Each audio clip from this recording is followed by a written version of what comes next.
Yo par, tara, samahan nyo. Papalit tayo ng air filter ng motor. Ayan yung motor, kunin ko lang.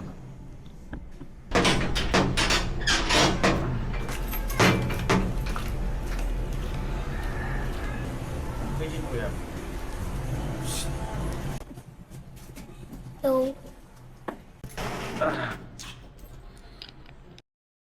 Order tayo ng air filter. Red X sa Shopee. Kay Sermel. Ayan.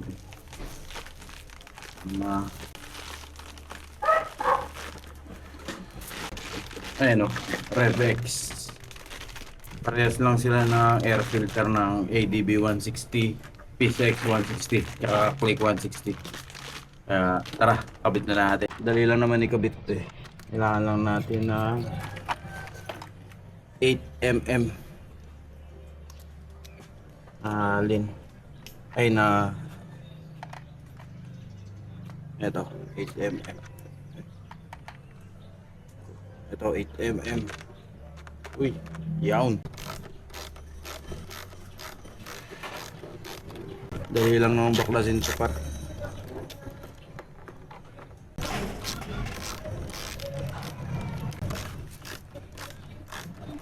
Eka lang, mayroon dito kasing maliit eh. Ayan. Dito.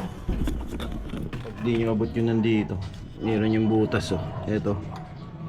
Andiyan mo susot yung pang sundot mo doon. Nga alam, medyo mahirap.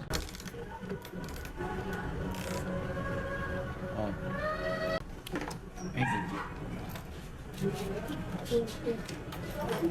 Ang dumi na, 12,000 odo. Kaya palitin na yan. Baka dumi oh. Ito rin, linisin natin par. Pakita ko sa'yo pinagkaiba mamaya. As dito, Phillips screw.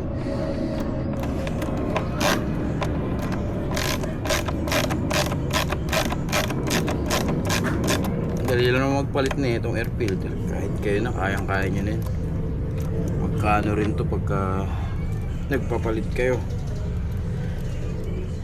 Hirap nga dito pag wala kayong mga tools. Tulad nito, yung mga maliliit. kaso na ito.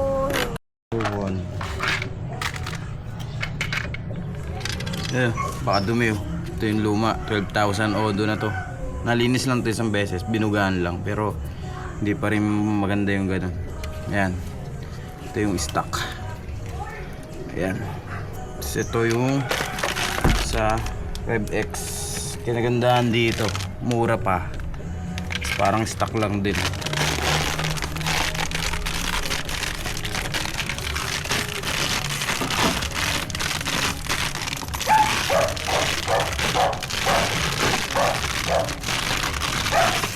Ayan o, parang stock lang din siya. Disposable pa rin naman to. Pwede hawakan ko. Hindi tayo na gano'n nung washable. Gusto ko yung disposable para alam nyo yun, para lagi malinis. So, linisin din natin to. Ito, airbox.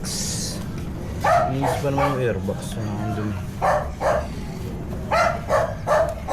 Diba, binuksan na natin eh. Linisin na rin natin.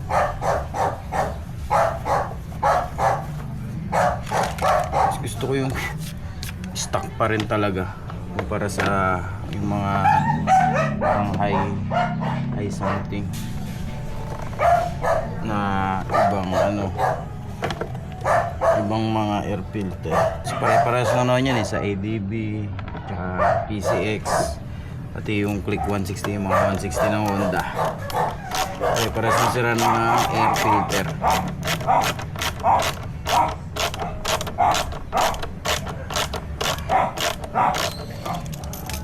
Diba? Pakadali lang magkabit. Tapos kung magpapano ka sa mga mekaniko, magkano rin yung kabit dun ha.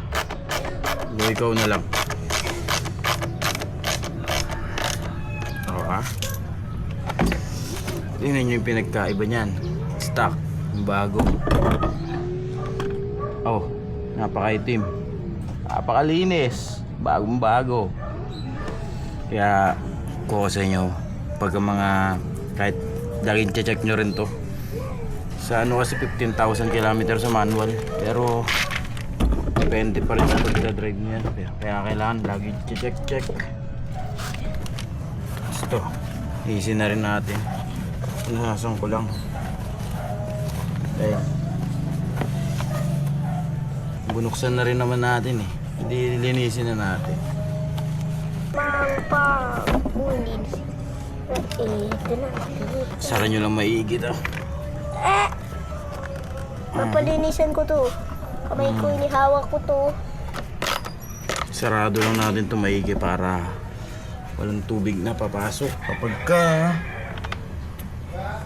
nagamit natin pag muulan din. Tamang higpit lang, huwag yung sobra. Putik na pagka na sobra na higpit yan baka mayari ka.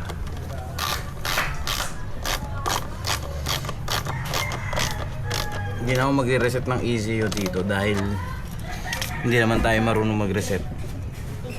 Kaya ano lang natin siya dyan. Siguro babasahin niya naman yan sa katagalan.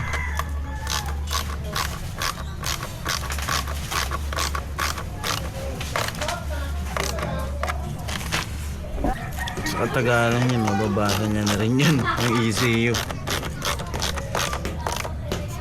Kaya hindi na ako magre-reset ng ECU. Pero yung mahirap eh, yun dito sa dulo. Ba't tinitago naman naman? Okay na. Palitan na natin yung air filter. Paldo na ulit.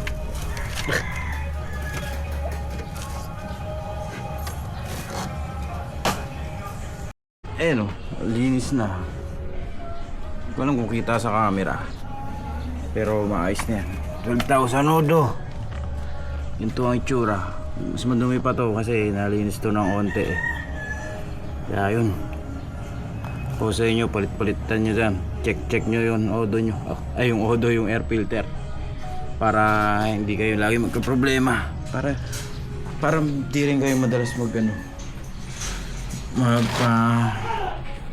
FI cleaning. Start ko lang to. Paro, okay na. Yun yung motor. Kung gusto niya, lalagay ko na lang dyan sa comment section. Sa mga may gusto Abihan, okay na. Nalagay na natin. Kaya kung ikaw gusto mo ng ganun, lalagay ko na lang dyan sa comment section.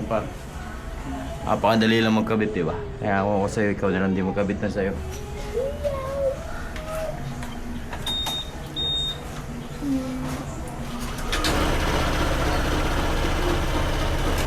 Kung gusto mo na mga ganitong video, hit mo yung subscribe button. Kaya tara!